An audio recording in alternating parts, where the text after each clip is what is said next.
it keeps, there we go. Welcome everybody to this this month's discussion from the ULS Academic Outreach Committee roundtable focusing on reaching graduate students, postdocs, and adjuncts. This discussion is going to focus on how libraries approach reaching these particular student bodies or faculty bodies. We'll talk about reaching graduate students and developing programming for graduate students, whether they're new, whether they're postdocs, or whether they're adjuncts. And we'd like to hear you give your information about your experiences, questions that you have for each other, of how other people have tackled things, and that way you can bring these ideas back to your own libraries. If there's anything that we have not covered, or if there's a pressing issue that you want to know, feel free to pipe in and ask your question or follow up with other members that are here. I would like us to go around the virtual room here and introduce ourselves, just who you are, what your title is, and where you work. So my name is Chris Davidson. I'm the Campus and Community Engagement Librarian at Northwestern University Library, and I'm also a member of the Academic Outreach Committee. And then we'll move on to Amy. Hi, everyone. I'm Amy Wainwright, and I'm the Outreach and Student Engagement Librarian at Griselli Library, which is John Carroll University, just outside of Cleveland, Ohio. And I'm another member of the committee. Normally, I would have just been kind of taking notes and staying in the background, but I will absolutely participate in today's discussion. Christine? Hi, I'm Christine Slaughter. I am the Social Science Research Librarian at the University of Virginia. I'm in charge of sociology, politics, and psychology. And Jennifer? I'm Jennifer Sharkey. I'm head of Information Use and Fluency, aka the Instruction Department at Illinois State University in Central Illinois. And I have been a member of ULS for 4 or 5 years. I am currently co-chairing the Communications Committee and am participating in a few other ULS committees as well. And I'm also on a committee for instruction section. Awesome. So the first topic or question, when approaching outreach to graduate students or postdocs or adjuncts, what do you focus on? Do you focus on support for the research? Do you focus on teaching support, social activities? What are some of the most successful strategies that you have to reach these users? Well, I can go first. I'm very new to my job. I only started in February, and I do not come from a library science background, so this is all very new to me. But at least I have concentrated primarily on kind of research support. I think teaching is a little bit difficult because there's always the TF faculty dynamic, so it's a little bit, it seems like a little bit like going over the faculty member's head to kind of ask the graduate students whether they, want course support within their discussion sections. So that's been basically what I've been working on, kind of the focusing on the research side of things rather than teaching or social.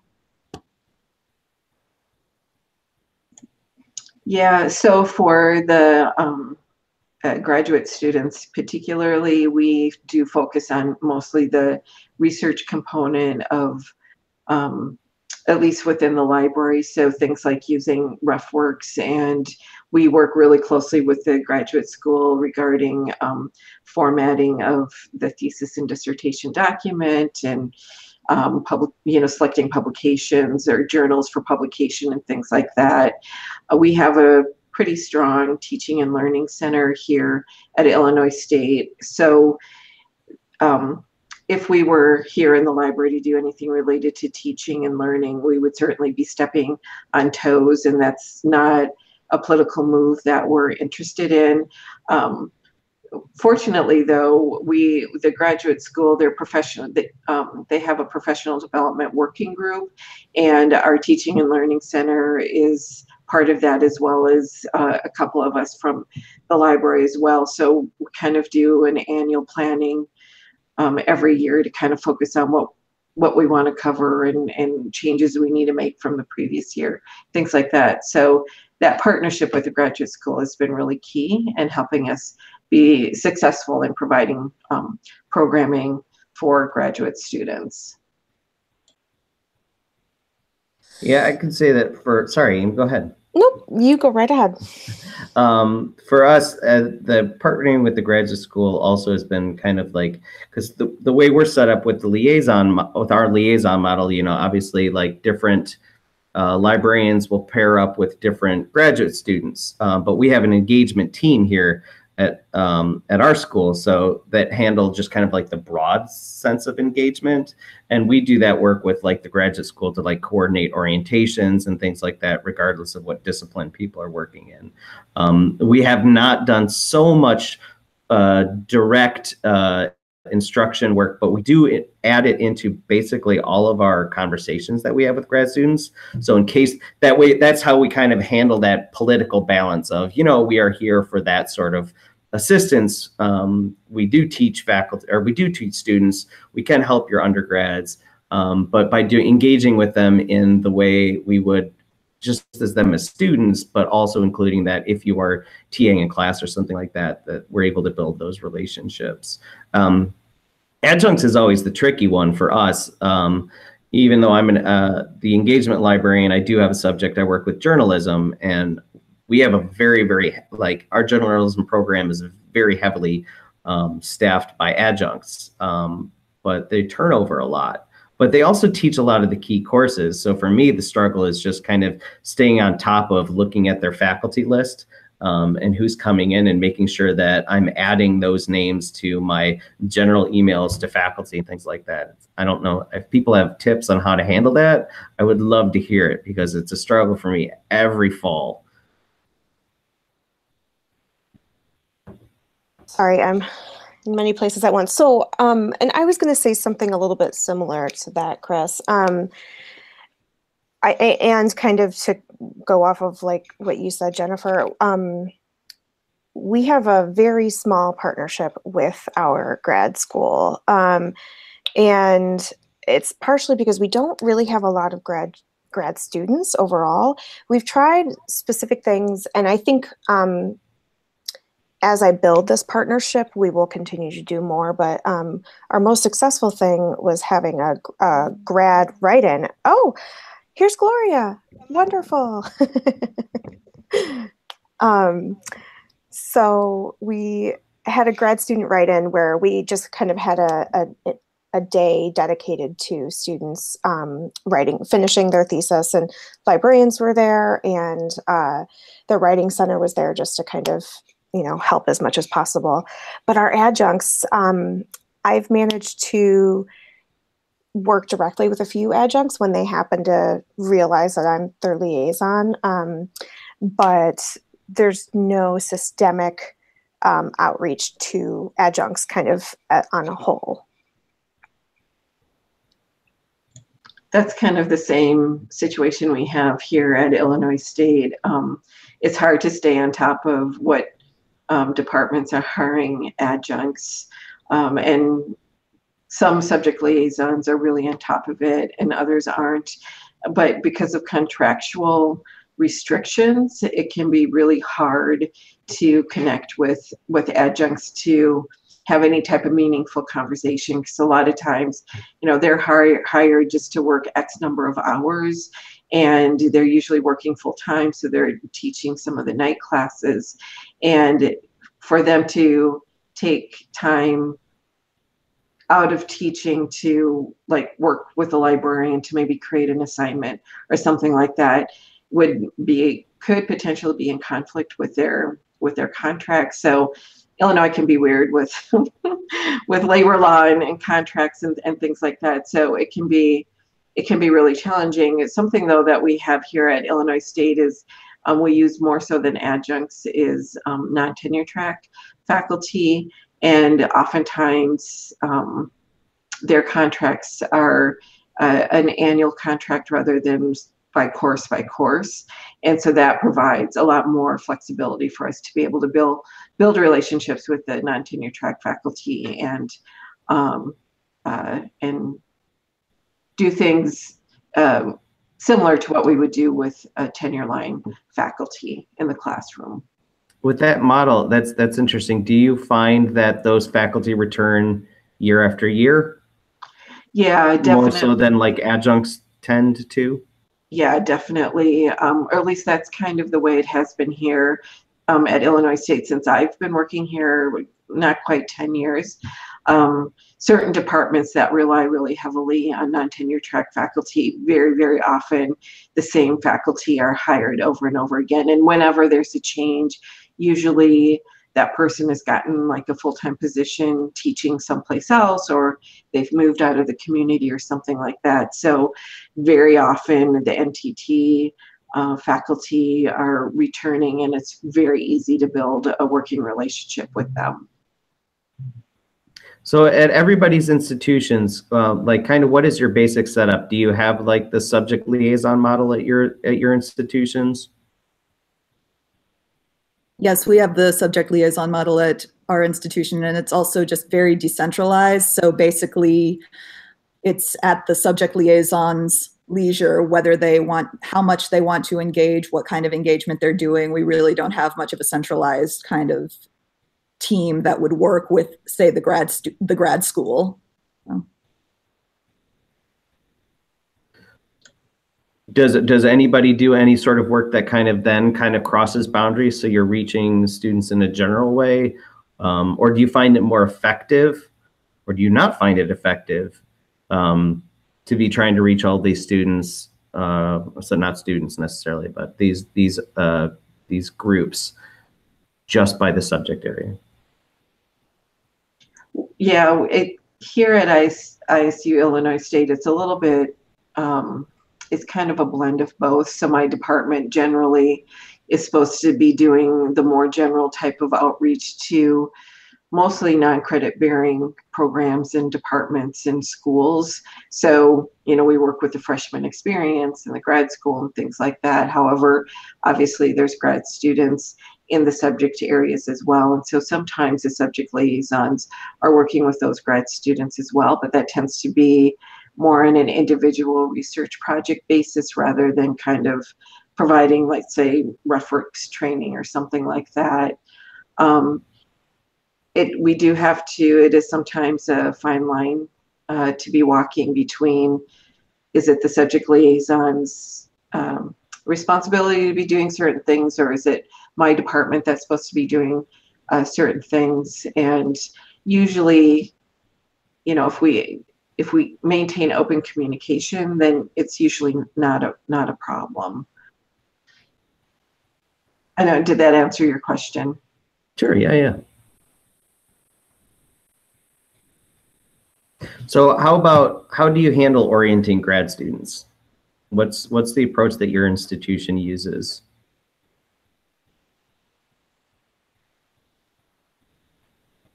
So our grad school or grad student orientation is very decentralized. It's the responsibility of the department or school to do orientation. And some programs that rely really heavily on graduate teaching assistants may have a very long, immersive type of orientation. So like our Introduction to Composition and Introduction to Speech courses is taught almost exclusively by graduate teaching assistants. So their orientation is very intensive and long. And then other departments, it's like, yeah, come for the afternoon and, you know, have a couple of drinks, some cheese and crackers, and, you know, maybe other people from across the university will be invited for you to know. Others are like, hey, librarian, we want you to teach for a 3-hour workshop orientation to tell these students everything they need to know about researching for their program. And so it's very mismatched and is very dependent on the department or school. Do they happen at least relatively at the same time? Mm-hmm. At least, yes, here usually it's the week before classes start. Okay. Ours is very decentralized also, and I've actually had a lot of pushback from grad students that they've been very upset that they haven't been given an opportunity to get oriented to the library, and therefore, you know, they're often learning about library services pretty far into their program, and so that's a little bit of the reason when I mentioned earlier that my partnership with the grad office is kind of still growing. These are things that we are attempting to address, and hopefully we can figure out a way to like reach all grad students. We thought about doing like a wine and cheese social, because we get to treat the grad students a little bit more like adults than we do undergrads, at least, just a little bit. But some of those plans haven't really worked out quite yet.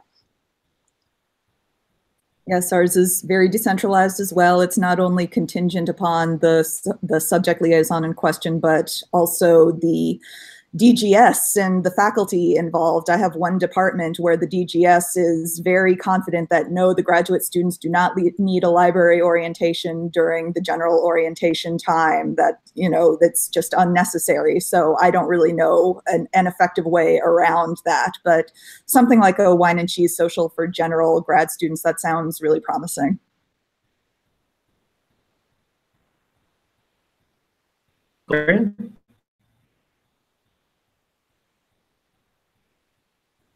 Hello? Hi. Hi. The grad student orientations here. Could you tell us where you are? Sorry, we missed the introduction. Sorry, San Diego State University, and I'm the outreach librarian. Thanks. And I work with the new student orientation, first-year students and transfer students, as well as international students. We have a pretty large international student population here. But grad students, I work with them, I think maybe, I've been here for 16 years. I work with them like the first 5 years. And somehow, I'm not even sure what happened, but they stopped coming to the library for their orientations. Then we hired a librarian 3 years ago who works a lot. She's a nursing librarian, and she works a lot with grad students. And so she picked up the grad student portion for the College of Nursing, but that's about it. And adjunct, it's the same way. We have quite a few adjunct faculty, and this is one reason I'm really interested in this, to see how other people outreach to adjuncts, because they really need it. Most of them, they call them freeway professors, because they're on the freeway 2 and 3 jobs just to make ends meet. And so it would be great to have an opportunity to work with them and show them what the library has. And I'm sure it would help them as well when they're planning their programs. As far as orientations for grad students, one thing I can offer as an idea is, we've been doing this for several years now. We do it's called the Research Resources Forum, which is just for grad students, and it has like a program or a suite of different workshops that happen throughout the day. It starts at like 10 with a breakfast, and we also have a lunch, and it ends, I think, with like a late lunch that has like a meet and greet where different grad students can both socialize with other grad students as well as the experts, the librarians in the various subject areas. And we started it just with the College of Arts and Sciences here on campus. And so we just did it with one school, and then by demonstrating the success with that one school, then other schools like the engineering school, or different programs like the business school or chemistry actually decided that they wanted one of their own that was more tailored for their students. So by kind of creating a generic program that covered different things from like data literacy to EndNote and Zotero workshops and stuff like that, demonstrating that success allowed us to kind of bring it to other people. And it's all generic, but a lot of that stuff is applicable to all different kinds of students, right? So that's one idea of how do you take these disparate programs and disparate orientations and kind of like get something that you can reach multiple people with. Who organizes that, or what entity is kind of in charge of liaising with the graduate school as a whole? Or so for ours, it actually started with the College of Arts and Sciences. So we partnered with them to fund it. So they paid for half and we paid for half, and that's just pretty much the food. And then as far as the organizing, it's all done in-house. Like the whole library component is actually done. We have a committee that forms over the summer to coordinate the programming that'll happen and all of that stuff. So it's, for the most part, it's done here. And when do you offer that forum? Is it before classes start, or is it when the semester already starts? That one, it happens usually like the day before. I want to say it's the day before classes start. Who is the leader? Yes, it's actually the coordinating body is actually run by a member of our engagement team, but then they reach out to all different librarians from all across the arts and sciences to put together the programming. Do you have a committee, or there a team of outreach librarians? We have like a group of 3. So we have 3 engagement librarians. One is the undergraduate engagement librarian. One's the campus and community engagement librarian. That's me. And then we have the graduate and faculty, graduate, and postdoc engagement librarian. And those are kind of like titles and name only. We function as a team for everything. It just, that distinction gives departments an understanding of who they should talk to. So if undergraduate is in the name of your department, there's somebody that you can talk to. If you're in faculty or the graduate school, and postdoc is as part of the graduate school for us, but it's a separate program inside the graduate school, then they know that they have somebody that they can talk to. I'm just popping in to say my computer's dying, but I will be back. No problem. So how do you make connections and build relationships with adjuncts? That kind of ties into Gloria's big question. Are there efforts or strategies that you find particularly successful, or programs that you've used for adjunct faculty? And I know that we're talking about, this is one of those points where we're not talking about bringing everybody together in the same way. Like, what do you find successful for your niche audience?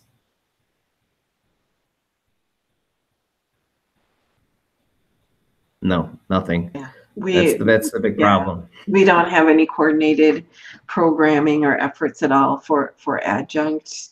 And part of it is because we don't rely as much on adjuncts as we do with NTT faculty, and because a lot of the NTT faculty or non-tenure track faculty are recurring, it's oftentimes a subject liaison librarian that's working with them, but they are more often than not, either they're teaching exclusively like 5 courses a semester, or they're working full time and maybe teaching 1 or 2 courses either in the evenings or late afternoons. But because they're recurring, or oftentimes staff on campus in other departments, our subject liaisons are the ones that build those relationships.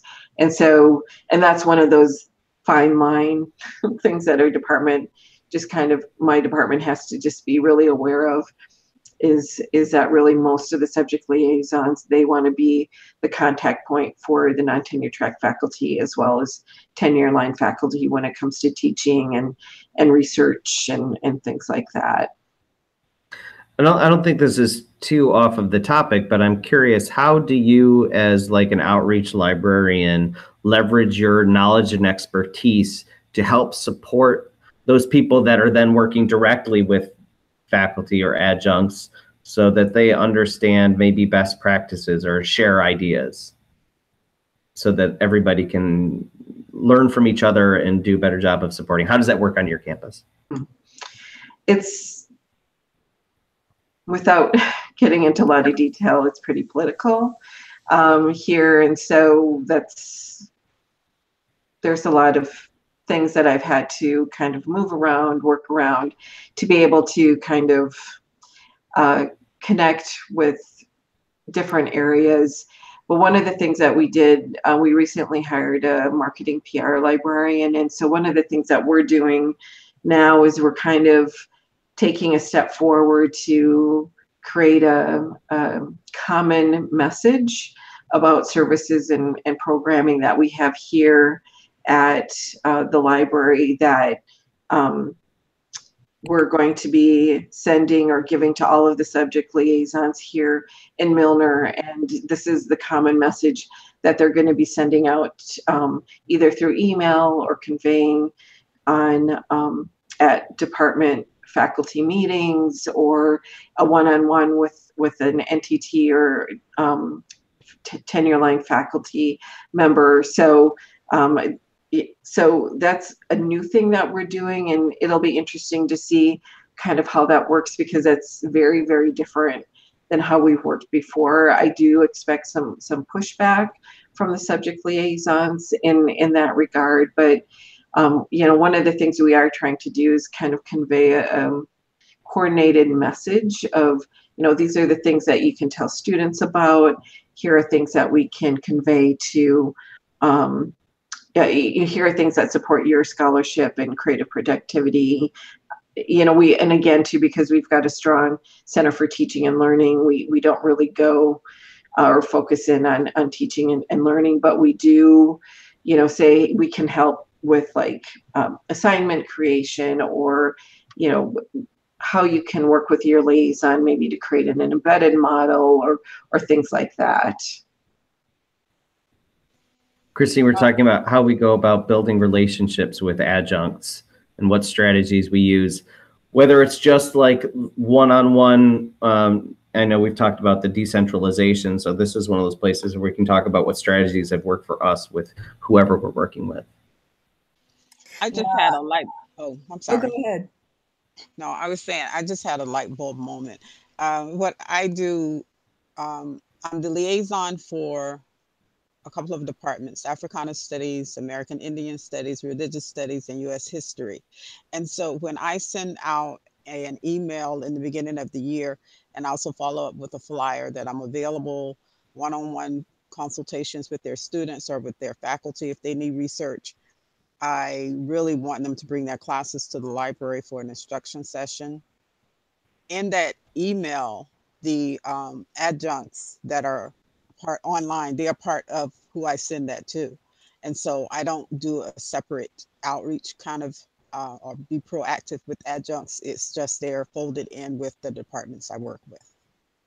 Gloria, is the email that you send, like, how do you construct that? Do those departments have like a listserv that you just send and it goes out to all people? Or do you create this and send it out essentially to a created list that you have? Yes, what I do is I go on their website and I look at faculty and staff names and emails, and I send it to whomever is on there for that semester. And so it's just like a blanket email for faculty and adjuncts that work with that department. And I've asked also this year, I sent one early and asked if I could be kind of invited myself to their initial meeting, their initial department meeting for the semester. So I'd like to get in, and sometimes it's easier to turn someone down when you're there face to face rather than an email. So that's what I'm hoping for. So Gloria, I find that kind of interesting, just because I guess I have a kind of a follow-up question about that too. So does this mean that your department's websites are actually up to date with all of those adjuncts and people in their departments? Pretty much. And what I do also is I CC their secretary. And Yes. so if new people come in, then of course then she can relay that with that to them. Yeah, they do quite well here about keeping it up. Yeah. I'm a little jealous. Because that is an issue that I've run into, is that I don't know, I'm as I'm hearing everybody talk, I'm kind of thinking of ways I can try to fix this, but it does very much feel like on my campus, you contact the faculty of the department, the full faculty, and you don't reach out to the adjuncts, and it almost feels like gatekeeping in some way, possibly. And I have been to I usually do go to at least one of my department's first meetings of the year, and no adjuncts are there. So I do wonder if it's something that I should reach out to admin assistants more. And to why I asked the question about the website is I have learned the hard way that our websites for departments are not up to date. So some of those people are still working here and some aren't, and there's other new people, but maybe I should include the admin assistant in that case. Yeah, I've had, oh, go ahead. No. I was just going to say I've had good luck kind of contacting administrative assistants, and although that is variable as well, some are very open about letting you see kind of the list or giving you the name of, giving you access and ability to email particular listservs, and others are not. So that's something that's also very variable on the individual level. And I don't know, maybe it's because I've been here for 16 years, and so I'm pretty well embedded in my department, so they're quite open about allowing me that information.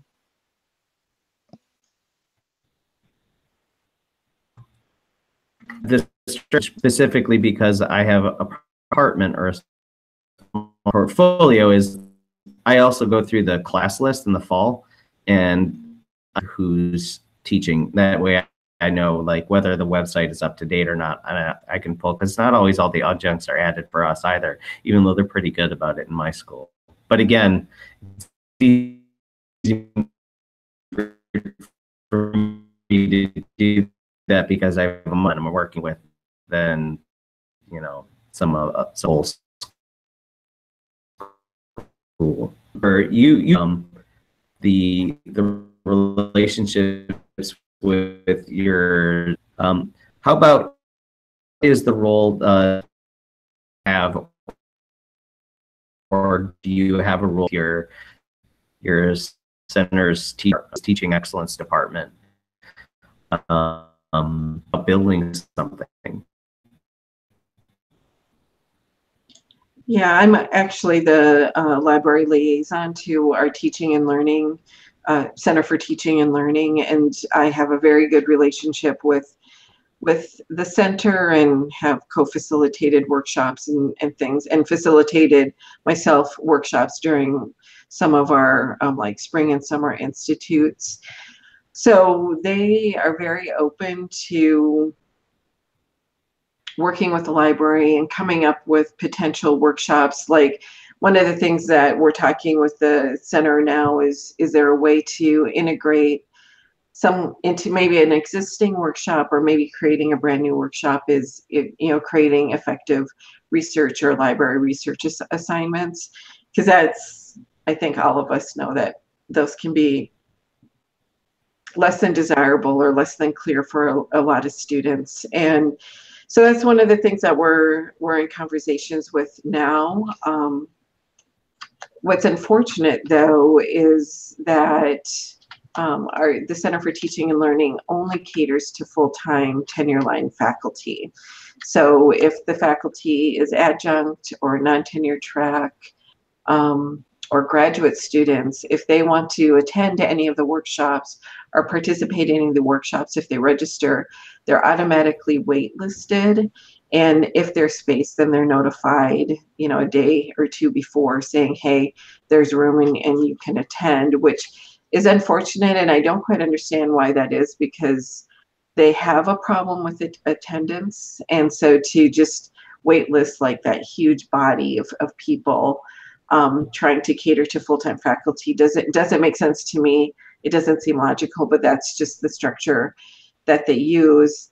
But that also, I think, kind of perpetuates this campus message that you're not as important as a teacher as the full-time faculty, and that's unfortunate.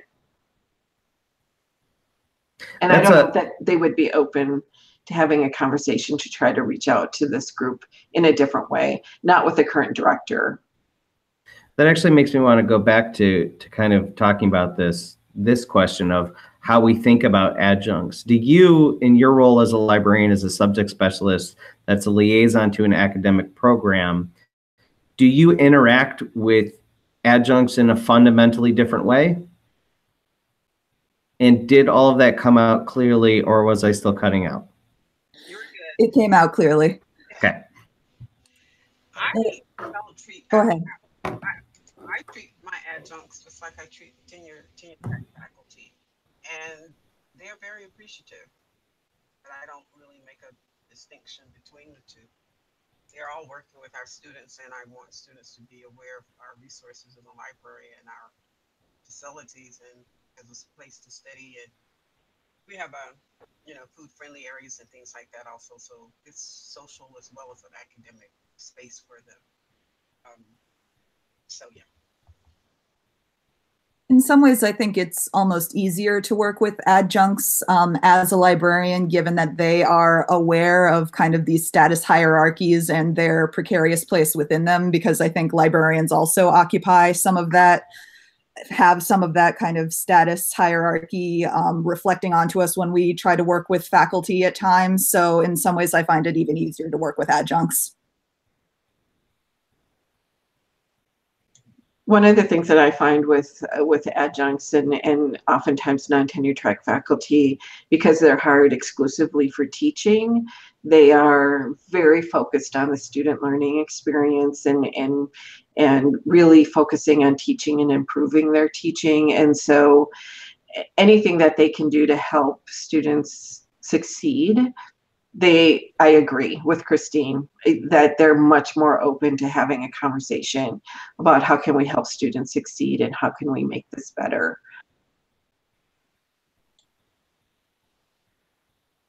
And I would agree with all of that too. I think, Gloria, one of the things that you said that kind of reminded me of the way we think differently about adjuncts too, is though, like, adjuncts don't have office space in my school. So one of the communications that we also include when I reach out to them for the first time, there's a lot of giving the first information out to adjuncts on a repeated basis, as opposed to my general fall reminder. I send out something specific for new faculty, and I send also something specific for adjuncts, because they might not necessarily know all the same things.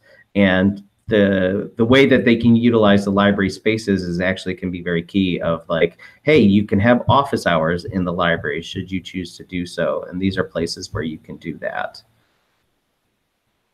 Okay, so back to teaching and learning. Does anybody else have any thoughts on how you partner with or could partner with your campus's Center for Teaching Excellence? Well, we have a particular teaching and learning department within the library, and as far as I know, they do regularly partner with our Center for Teaching Excellence. They do have some of the same limitations that that were mentioned by Jennifer, as far as only catering toward tenure line faculty. But as far as I can tell, our teaching and learning department within the library has been able to kind of carve out a space specifically about information literacy and research practice that doesn't step on the toes of our Center for Teaching Excellence.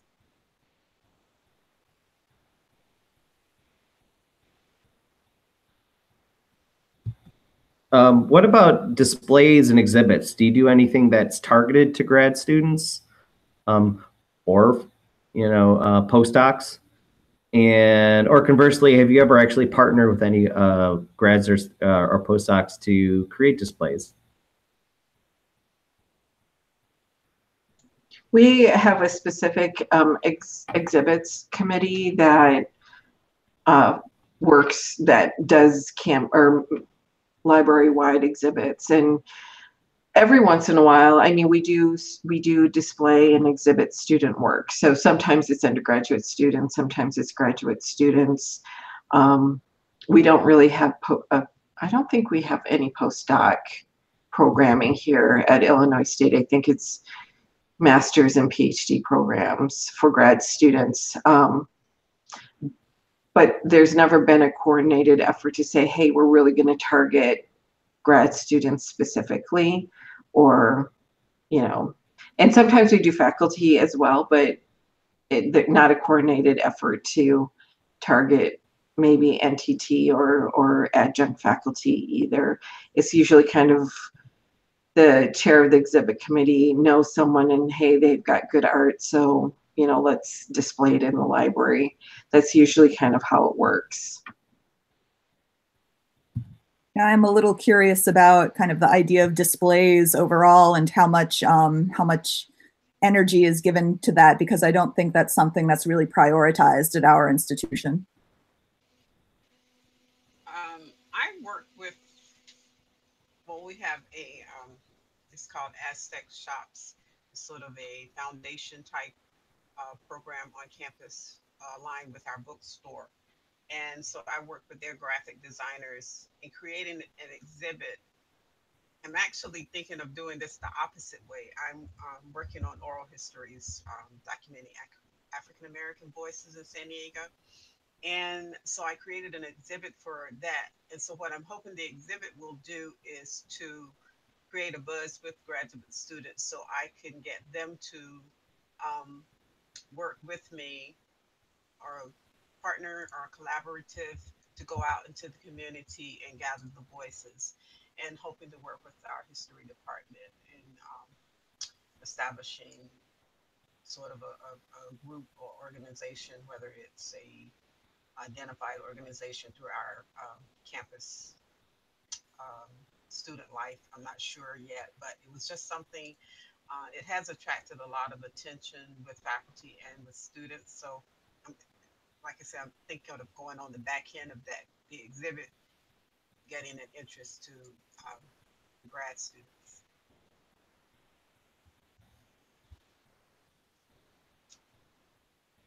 Christine, can you kind of reiterate more what you were trying to learn from the question? Yeah, just what kind of, you know, the modal kind of display that would appeal to grad students? What are you thinking of there? Well, I can say from where we are, I think the content of exhibits, especially when it ties specifically into things like archives and special collections, which are the types of materials that tend to resonate more with use by grad students than undergraduates, just at a cursory level. Not that undergraduates don't use special collections or archives, they certainly do, but I think it's something that they learn by talking to somebody, whereas grad students are more inclined to look at something and say, oh, that's the type of material that would be useful to me, to my my studies. Whereas then, like, the kind of displays type of exhibits that like I coordinate, which are more about general collection use, putting out books out there that people can check out, probably they resonate, not that they don't resonate with grad students, but our target market is predominantly probably undergrads in those. Yeah, and those bigger displays are usually curated with faculty in respective departments as well as librarians, which also then helps make those connections with graduate students. Yeah, that makes a lot of sense. I was mostly thinking of kind of the exhibits that our special collections does as well, but it's a question of, we have that in a separate building. So are our grad students, you know, wandering through there? Are they in a position to see those exhibits? We do a faculty research reception every spring, and it's in kind of scheduled as part of what we call Celebration of Scholarship on our campus. So there's kind of also recognizing student research that's done. This whole conversation is making me realize that I have no idea where grad students are fitting into this. However, except the one exception with that is the faculty that are recognized at the research reception have published in that year. And I'm making a huge assumption here, but if a faculty person has published and had grad students publish as well, then their names would both be on there. But I do wonder if we're reaching out to grad students in particular, or if they have a different venue that they are promoting their research. But to get back, I thought of this because of Chris's and Christine, your question about exhibits. Like, part of this reception is we actually put all of the faculty work on display. And it takes a lot of time and energy to do that, but the faculty seem to get a really huge kick out of like seeing like their name, you know, whatever books, or we even print out like the chapters that they've published if it's just been a chapter in a book or whatever.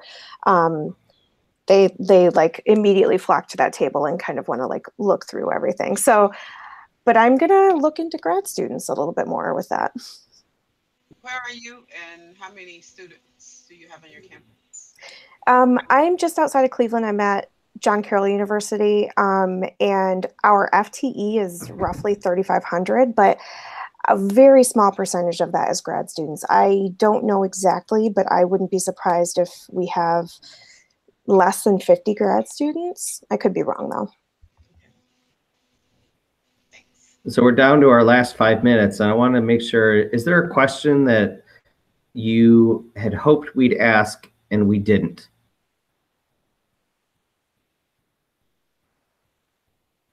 So do you, we've got an annual research symposium that occurs, that's coordinated by our graduate school, that occurs every spring.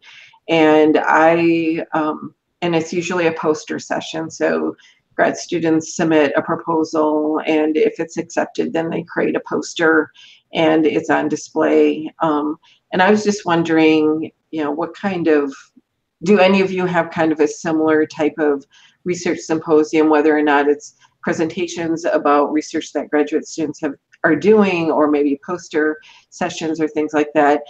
Do any of you have coordinated efforts in working with your grad school to either capture that research or work with grad students in any way to prepare for presenting or creating posters for a research symposium? We do here, and it's usually with the liaisons working with their faculty. But what the library does as well is we have a committee, and the committee looks at the student research symposium guide, and they select 5 people who have used the library resources because they've put that in their poster proposal. And the people who, or the students who've used it the most, receive I think it's a $50 gift certificate, or $50 something. I think we give out 10 during the spring, and we also give out no, that's campus wide.